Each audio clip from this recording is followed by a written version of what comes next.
주님께서 여러분과 함께 또한 사제의 영과 함께 루카가 전한 거룩한 복음입니다. 주님 영광 받으소서.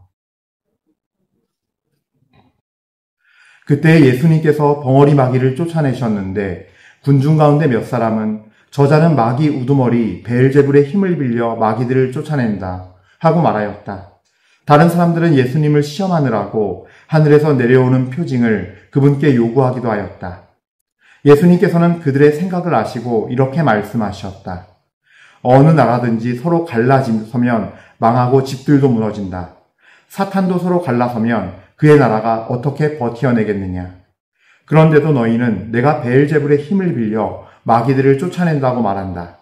내가 만일 베엘제불의 힘을 빌려 마귀들을 쫓아낸다면 너희 아들들은 누구의 힘을 빌려 마귀들을 쫓아낸다는 말이냐. 그러니 바로 그들이 너희의 재판관이 될 것이다. 그러나 내가 하느님의 손가락으로 마귀들을 쫓아내는 것이면 하느님의 나라가 이미 너희에게 와 있는 것이다. 힘센 자가 완전히 무장하고 자기의 저택을 지키면 그의 재산은 안전하다.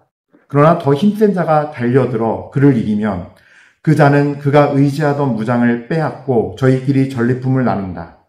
내 편에 서지 않는 자는 나를 반대하는 자고 나와 함께 모아들이지 않는 자는 흩어버리는 자다. 더러운 영이 사람에게서 나가면 쉴 데를 찾아 물 없는 곳을 돌아다니지만 찾지 못한다. 그때 그는 내가 나온 집으로 돌아가야지 하고 말한다. 그러고는 가서 그 집이 말끔히 치워지고 정돈되어 있는 것을 보게 된다. 그러면 다시 나와 자기보다 더 악한 영 7을 데리고 그 집에 들어가 자리를 잡는다. 그리하여 그 사람의 끝이 처음보다 더 나빠진다. 주님의 말씀입니다. 그리스도님 찬미합니다.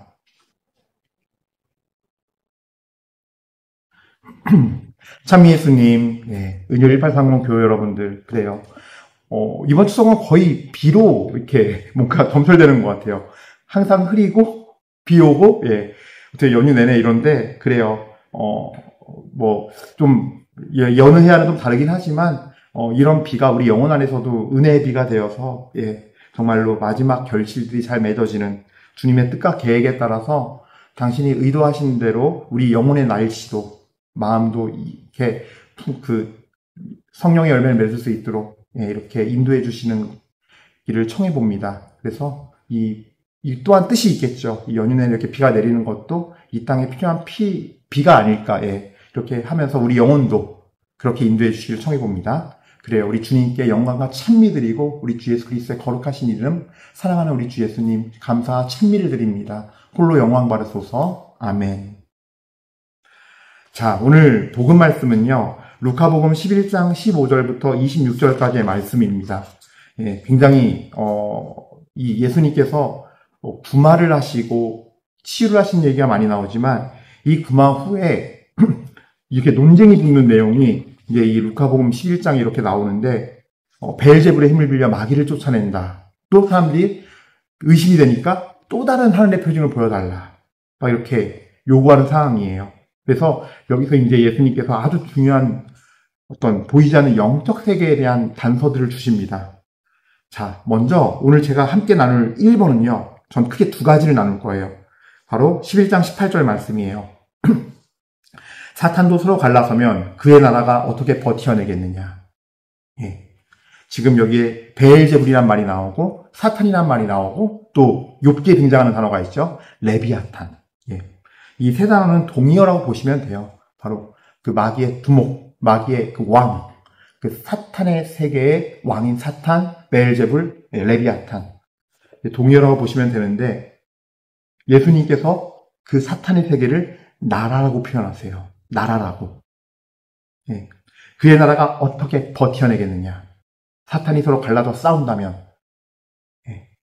그러니까 나라라고 하는 거는 통치 체계가 있고 통치 체계가 있다는 거는 그 질서, 지배 질서 원리가 있고 우리나라에도 대통령이 행정부, 사법부, 입법부 있는 것처럼 그런 체계들이 있고 지위가 있고 권한이 있고 또 직급이 있어서 계급이 존재한다는 거예요. 그런 질서 아래서 한 나라가 운영이 되죠. 대한민국이 이렇게 자유민주주의 체제에서 헌법과 법치주의 그리고 이런 상권 분립으로 민주주의의 어떤 이걸 질서와 체계를 또 각 그 행정부와 입법부와 사법부의 각 급에 맞는 그 지위와 권한을 가진 이들이 있는 것처럼 그렇게 해서 나라가 질서 정연하게 돌아가듯이 대한민국이 더 크고 방대한 이 보이지 않는 영적 세계에 사탄도 나라라고 하는 것을 우리는 기억해야 돼요.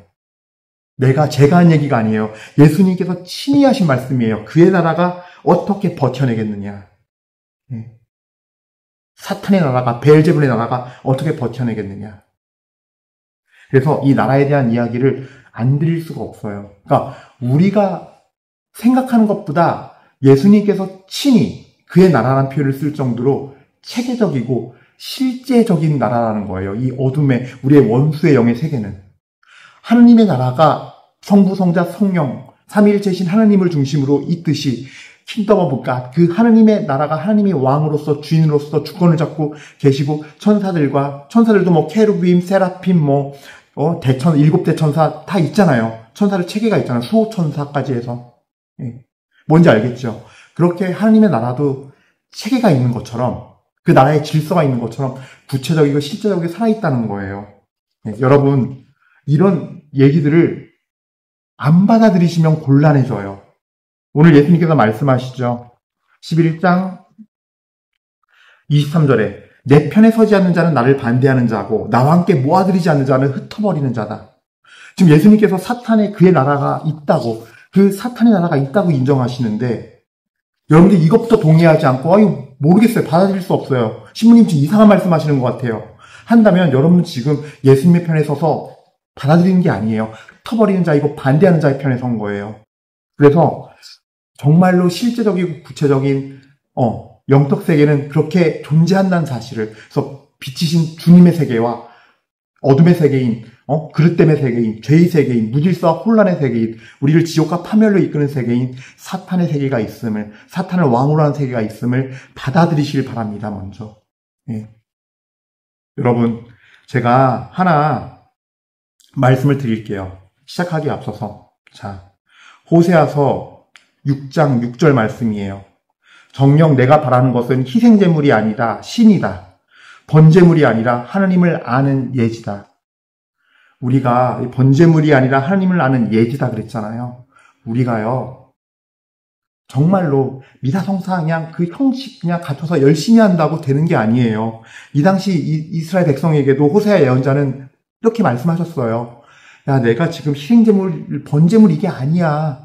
너네 와서 종교 예식하는 게 아니라 너희 정말 신이 하나님께 대한 진정한 믿음, 신뢰, 그리고 하나님을 알려고 하는 하나님의 그 지혜. 그래서 영적인 세계에 참된 진리의 지혜를 받도록 해라. 진리를 깨닫고 그렇게 살아가야 한다. 호세아서 4장 6절입니다. 나의 백성은 예지가 없어 망하리라. 하나님을 아는 예지를 지금 원한다 그랬잖아요. 근데 내 백성이 망하는 이유가 나의 백성은 예지가 없어 망하리라예요.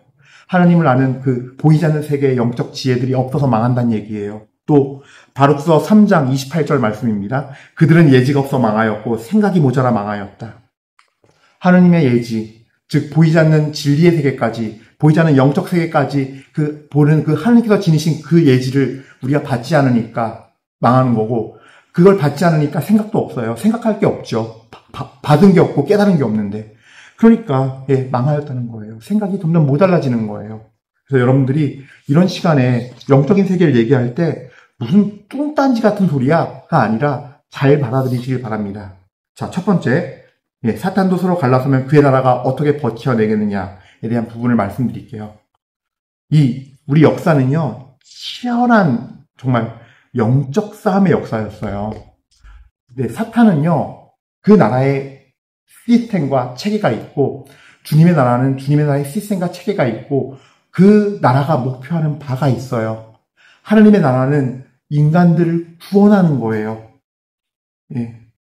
하나님의 사랑의 마음은 사실 모든 죄인들이 죄에서 돌아서서 모두가 구원받기를 원하시지만, 또 그렇게 되지 않는, 결국은 자기 자유의지가 스스로가 자기 자신을 우상화해서 섬기고 내 뜻이 곧 내가 다 옳은 줄 알고 있고 하나님마저도 말씀마저도 교회 가르침마저도 내 방식대로 내 눈으로 해석해서 멸망의 길을 걸어가는 그런 사람이 있어요. 교회 안에까지 좁은 길이 아니라 좁은 길인 줄 알고 혼자 넓은 길을 착각하면서 좁은 길이라고 예수님이 걸으면서 수많은 사람들이 함께 그냥 에브리바디 그냥 낭떠러지로 떨어져요.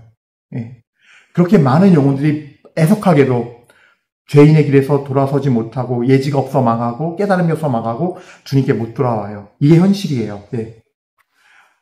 하나님께서는 그런 마음을 갖고 계세요. 우리 모두가 구원받기를 하나님의 자비를 잊고 죄에서 돌아와서 깨닫고 자비를 잊고 하나님의 나라에 들어오기를 내 품에 들어오기를 바라시는 그 지극한 사랑이 있으시지만 애석하게도 거기서 사탄은 많은 영혼들을 빼앗아가요. 예. 사탄의 목적은 자신의 나라에서 이들이 영원히 멸망해서 죽음의 고통을 겪는 거예요. 근데 죽지 않아요. 지옥이 그런 세계니까. 물론 그들 모두를 하나님께서 다 심판하고 없애버리실 거예요. 종국에는. 요한묵시록의 말씀대로. 이런 목표들이 있어요. 사탄의 나라와 하나님의 나라는. 예. 그래서 구원의 역사 안에서도 치열한 싸움이 벌어지는데 하나님께서는요. 모든 사람들이 최대한 모든 사람들이 구원받게 하기 위해서 마지막으로 마련하신 것이 바로 당신의 아들을 십자가상 제물로 그래서 거기에 모든 하나님의 그 인간의 모든 죄를 다 뒤집어 씌워서 죄로 만드시어 그 죄를 하나님께서 예수님의 아들의 그 피값으로 다 속량하는 이 계획을 세우셨어요. 이게 하나님께서 마지막까지 인간에게 사랑으로 양보하셔서 구원할 수 있는 마지막 그 데드라인인 거예요. 이 십자가는.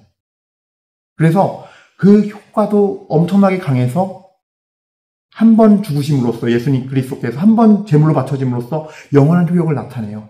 예. 아주 강력하게 대신 마지막 데드라인이지만 강력하게 마련하셨어요. 인간의 구원을 위해서 선물로서 구속하기 위해서 당신의 피값으로 목숨값으로 사는 거지요. 우리 인간을 우리 죄를 용서해 주시고.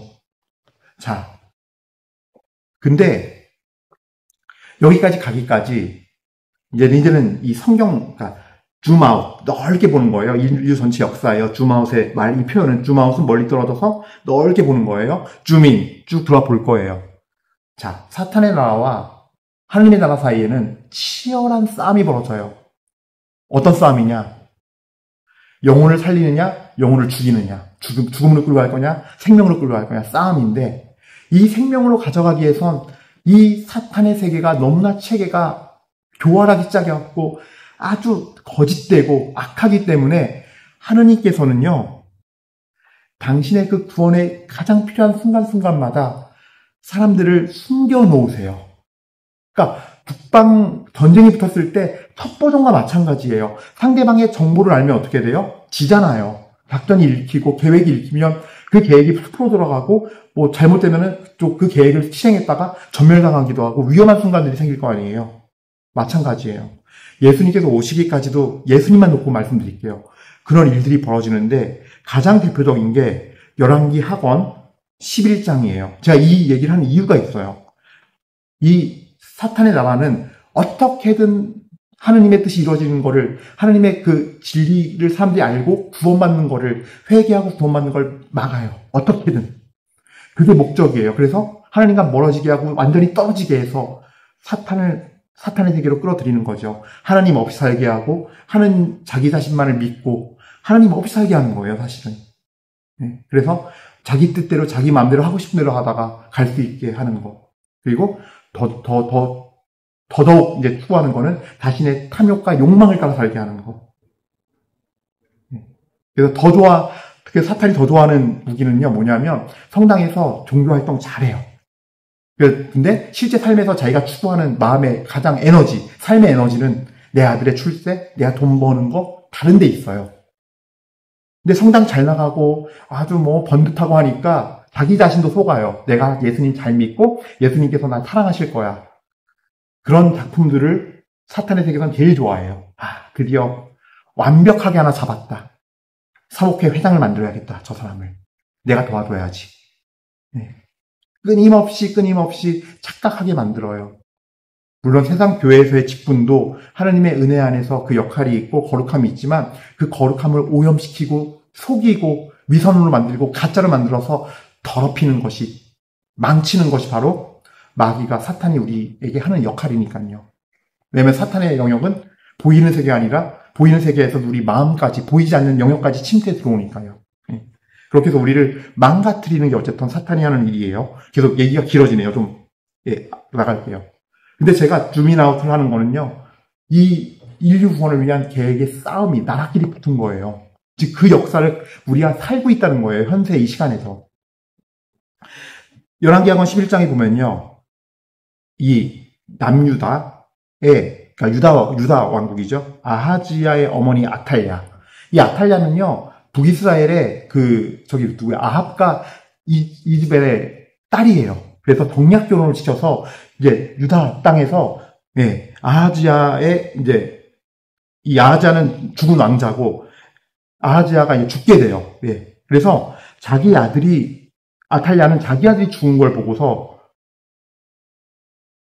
이제 자기 밑으로는 뭐가 없고 남은 거는 다른 왕들의 아들들이니까 그들 중에 손자 중에 누군가가 좀 크면은 왕이 될 테니 권력을 내가 쥐어야겠다 하고 권력에 대한 탐욕을 갖게 사탄은 만들어요. 그래서 다른 왕족들 다 죽이기 시작해요. 손주를 죽이기 시작해요. 그 와중에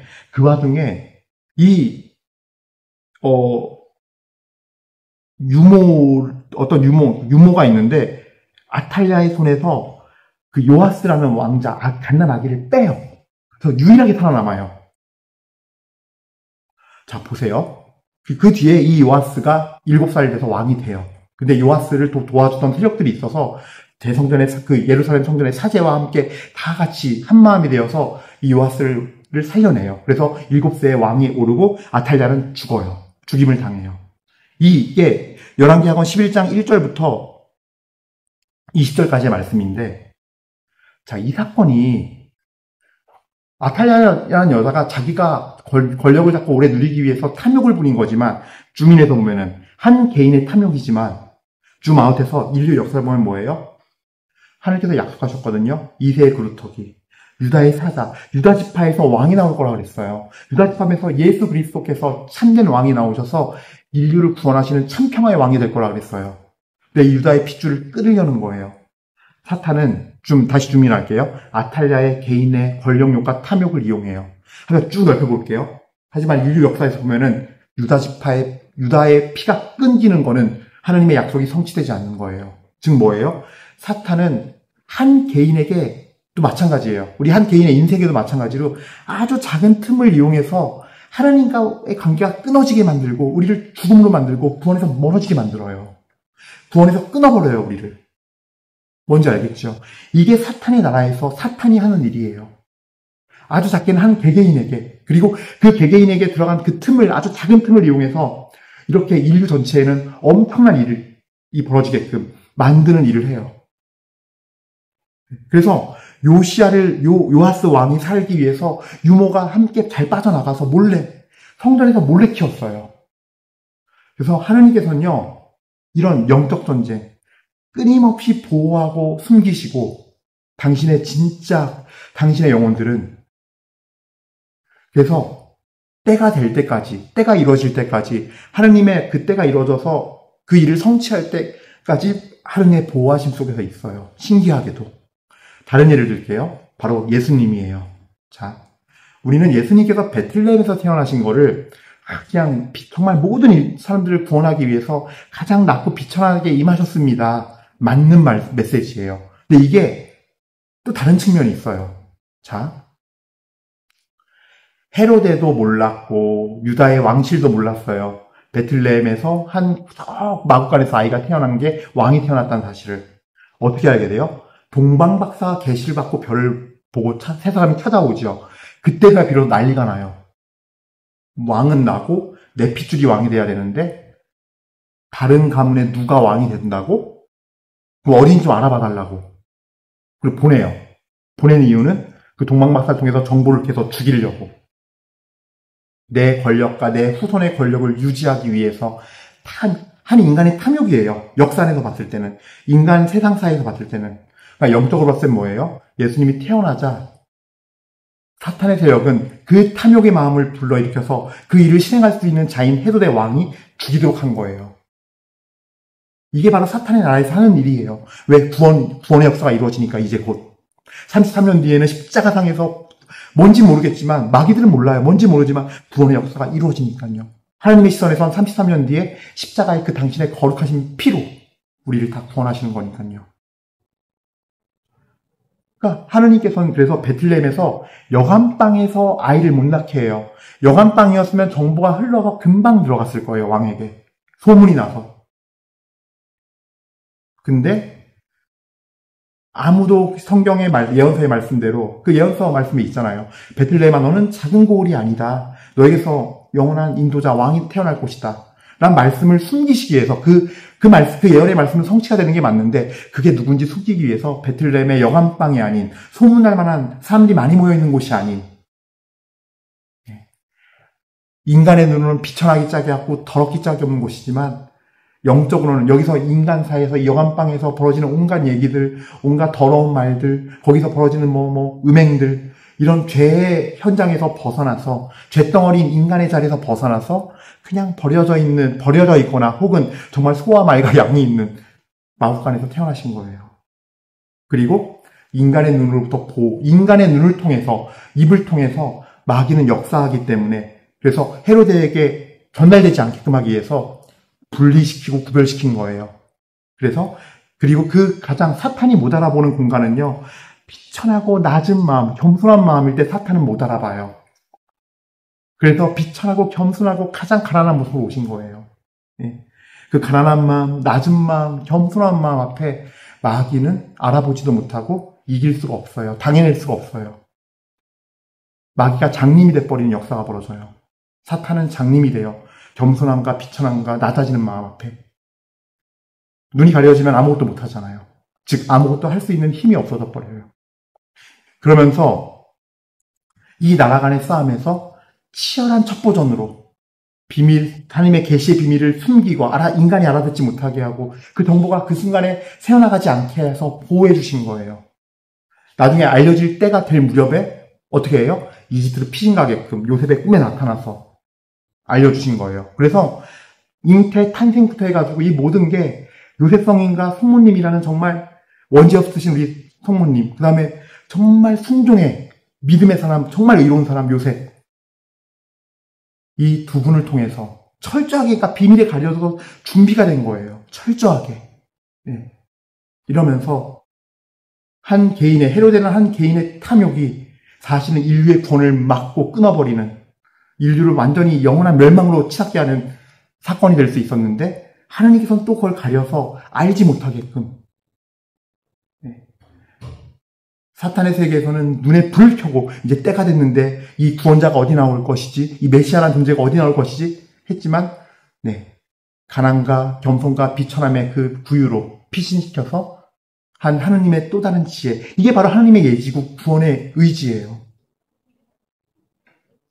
그래서 여러분들이 알아야, 제가 이 말씀 왜 드리냐면요, 여러분들이 이런 구마에 관한 이야기를 할 때 이것도 같이 제가 접목시키기 위해서 말씀드리는 거예요.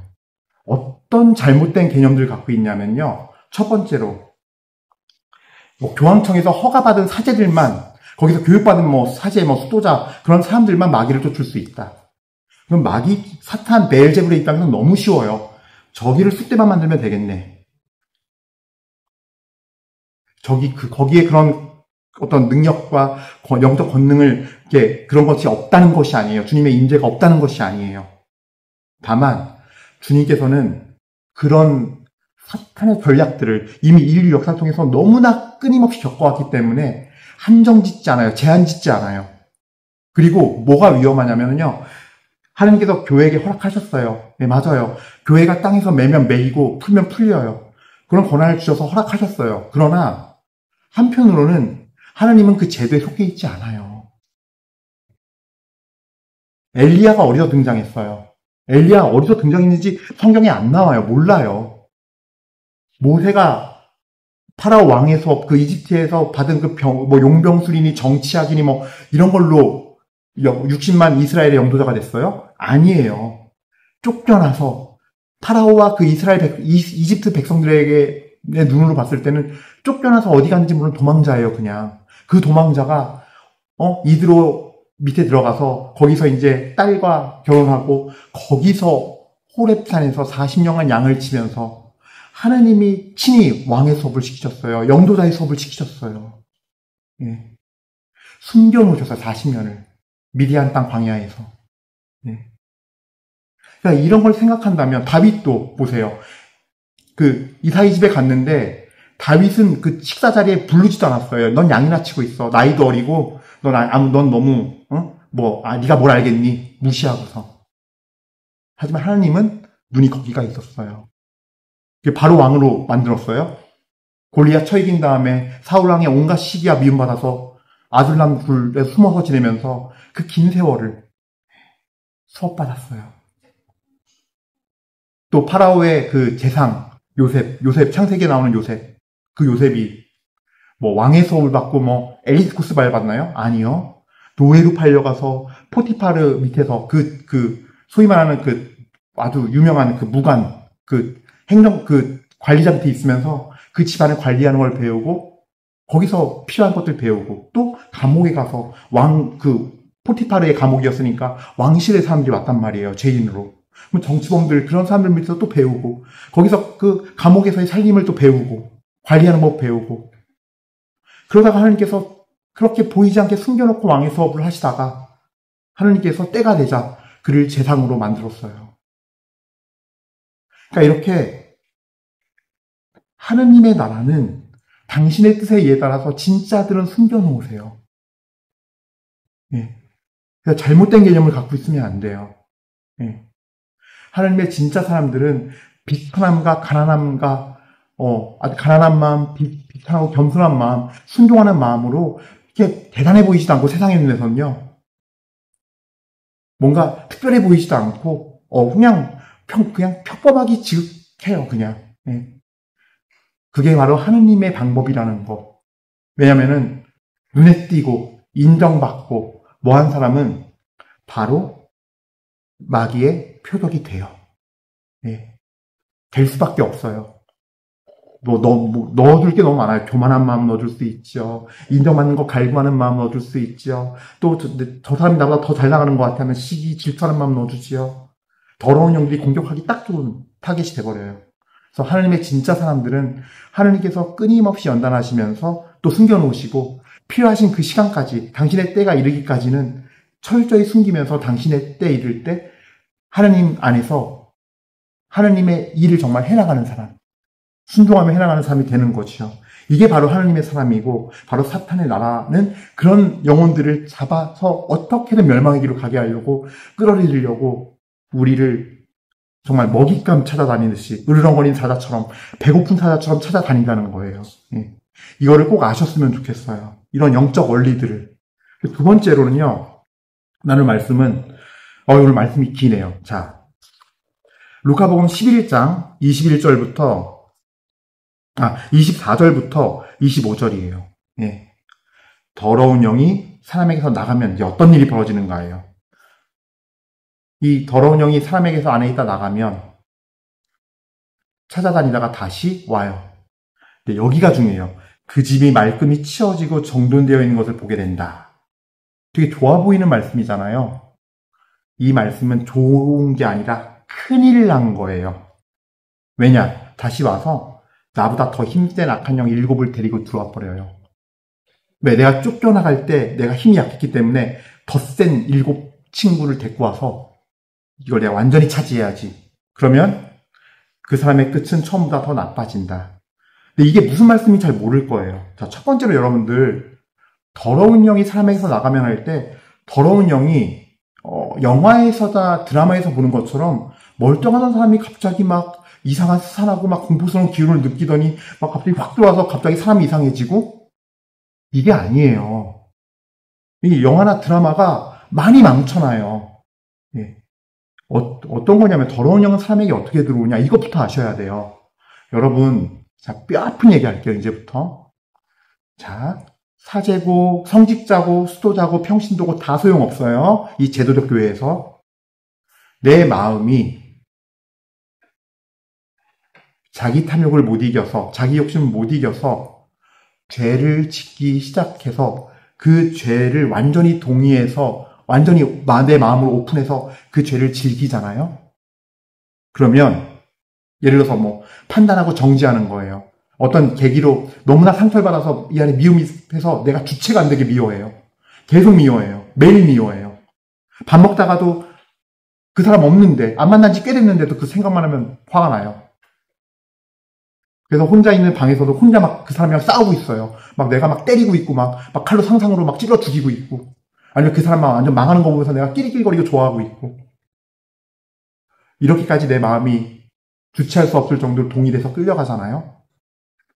혹은 내가 정말 동의해서 좋아하잖아요. 그거를 즐기고. 그거는 마귀에게, 더러운 영에게 길을 터준 거예요. 마음의 문이 열리면서 들어오는 통로가 된 거예요. 들어와 살아요. 그래서 뭐 음행이 됐던, 음란한 생각이 됐던, 뭐 그러니까 예를 들어서 뭐 이런 거 있잖아요. 여러분들이 아주 극단적인 거, 사회생활이 안 될 정도의 거, 인간관계가 안 될 정도인 거를 보면은 그 사람들에 대해서는 여러분들이 쉽게 동의해요. 저 사람 뭐 마귀가 있는 것 같아 진짜. 왜 저렇게 술 마시는데? 왜 저렇게 게임에만 빠져 있대? 왜 저렇게 방에만 갇혀서 아무것도 안 하고 저러고 있대? 뭐 등등. 예. 아니면 뭐 쇼핑을 뭐 500만 원어치 한다고? 아니 월급 500만 원이 안 되잖아. 카드비까지 있어? 등등. 이런 사회생활이 불가능하고 경제생활이 불가능한 걸 보면 쉽게 동의하지만 내가 누군가를 정말 미워하는 마음. 그래서 이런 작은 일, 그러니까 사회생활은 되니까 괜찮아 보여요. 남들 눈에는. 하지만 우리는 그런 것들은 그 정도의 영역은 다른 사람들 다 그러니까 괜찮은 줄 알고 착각하거든요. 아니에요. 내가 관계 안에서 상처가 생겨서 끝까지 용서하지 못해서 미움이 있고 그 사람 보면 두렵고 미흡고 시기 질투하고 이런 마음으로 매일매일 있다면, 그리고 주기적으로 그거를 폭발시킨다면, 예, 예를 들어서 어떤 사람은 매일일 수 있어요. 매일 보다 보니까. 어떤 사람은 뭐 때마다 가족 친척이어서 때마다 만나면 기분 좋지 않고 혼자 밥 먹다가 그 친척 생각하면은 너무나 억울하고 분하고 마음 안에서 막 분노가 치밀고 나 혼자서 막 상상하죠. 그냥 그 집안이 홀쭉딱 망하는 거 보면서 낄낄거리는 상상. 이런 것들이 다 더러운 영들이 들어온 통로예요. 즉 죄를 지었는데 그 죄를 내가 동의하고 받아들이고 계속 그 죄를 반복해서 짓고 습관화되고 굳어졌다. 더러운 영이 이미 들어와 사는 거예요. 이거를 안 받아들이려고 그래요, 사람들이. 신부님, 그러면은 더러운 영이 없는 사람이 없겠네요? 그럴 수 있어요, 충분히. 예. 그럴 거예요. 전 그럴 거라 확신해요. 간단한 문제가 아니에요. 그래서 어떤 사람은 명예욕, 어떤 사람은 인정욕구, 어떤 사람은 뭐해?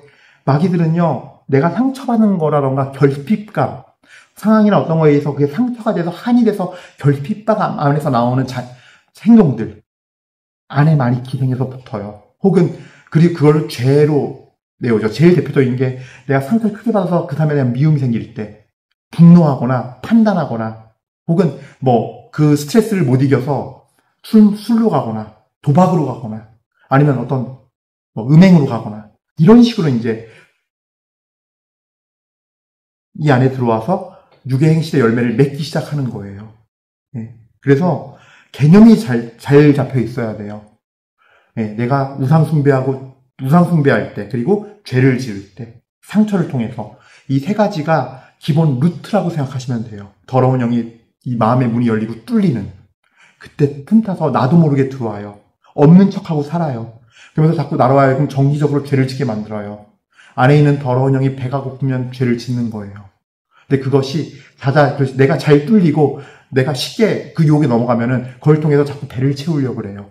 그러면서 그게 심해지면은 사회생활까지, 인간관계까지 무너져버리는 중독으로도 이어질 수 있고, 아니면 내가 인간관계가 안 되고 직장생활이 안 되는 건 아니지만 주변에 친구도 없고 내 삶의 성적표가 형편없는, 그래서 나는 외로워 죽겠고 괴로워 죽겠는 삶을 살게 되고 마음은 평화가 없고 기쁨이 없고 지옥이고, 이렇게 왜 삶의 회의만 느껴지고 이렇게 사람을 끌고 간다는 거예요.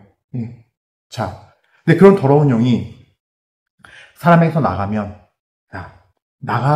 이런 경우가 있어요. 여러분들 아마 저는 기도회를 갔다가 어디를 갔다가 혹은 유튜브 영상으로 막 이렇게 구마하는 걸 본 적이 있어요. 막 마귀가 나가는 걸 본 적이 있어요.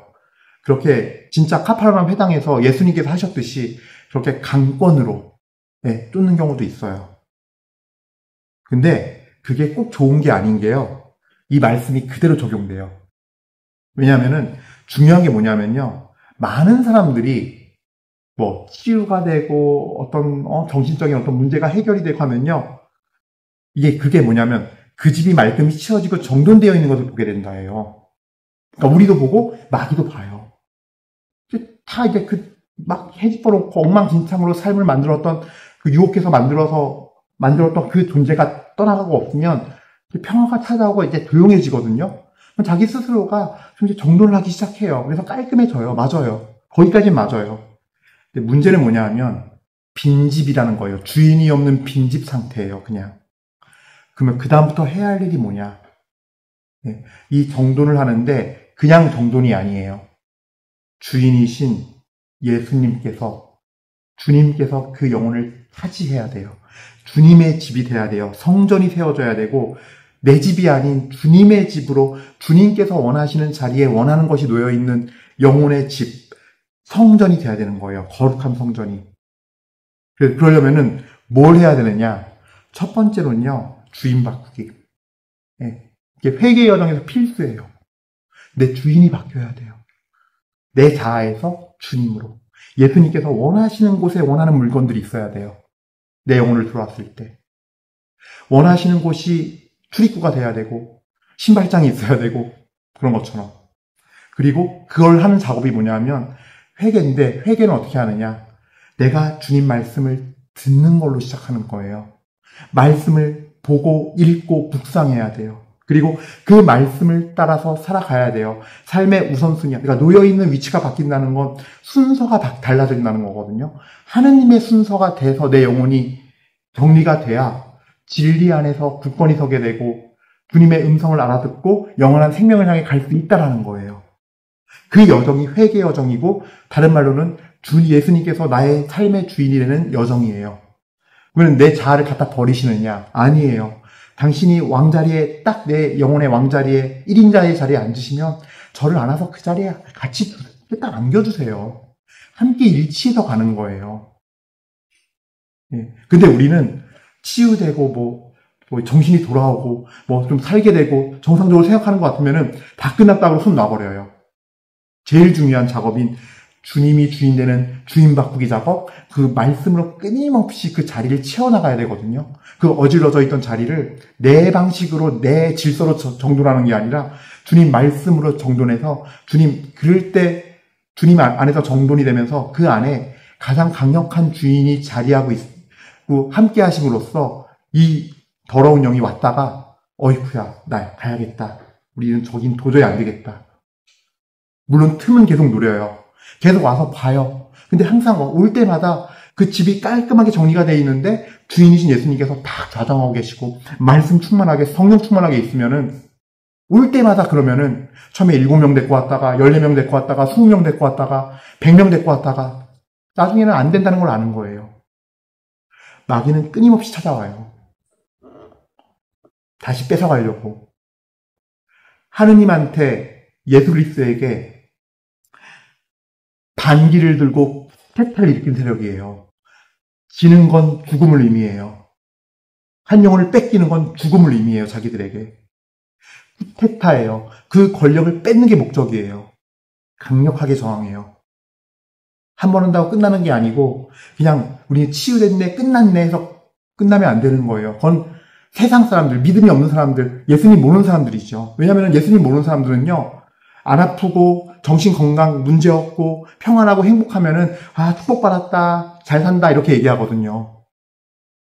하나님 없는 세상에 사는 사람들, 이 현세가 중요한 사람들에게 현세에서 아무 일이 벌어지지 않아야 되고 안정되고 평화롭고 좋아야 되는 거잖아요.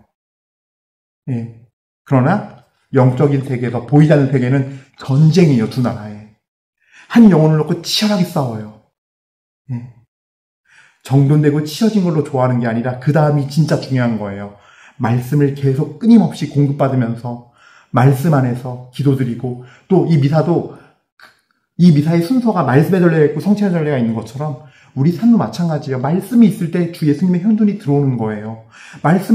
그날 말씀을 깨달고 삶으로 실천해 나갈 때 미사 와서 성체를 영하는 그 성체의 100% 예수님의 몸의 100%를 내가 누리게 되는 거예요. 축복을 받게 되는 거예요. 그와 마찬가지로 우리 영혼 마찬가지예요. 똑같아요. 깨끗하게 치워져 있는 게 중요한 게 아니라 말씀으로 새롭게 내 영혼이 집이 새롭게 창조가 돼야 되고 주님의 질서 앞에 진리로 건설될 때 이 진리가 반석이 되어서 참된 믿음이 되고 믿음의 집이 완성이 되는 것이고 더러운 영들이 공격해 와도 무너지지 않는 집, 주님께서 안에 함께 하시면서 싸워주는 집, 천사들이 함께 방어하는 거룩한 요새여 성전이 되는 것입니다. 그래서 여러분들 모두 오늘 이 복음 말씀 잘 깨닫고서 정말 영적인 세계를 받아들이면서 주님과 함께 모아드리느니 주님을 찬송하고 동의하고 따라가느니 그래서 하나님 나라 건설에 주님의 영광이 우리 모두에게 임하는데 협력하는 주님의 자녀들, 주님의 신부들이 되시기를 바라겠습니다. 아멘. 잠시 묵상하시겠습니다.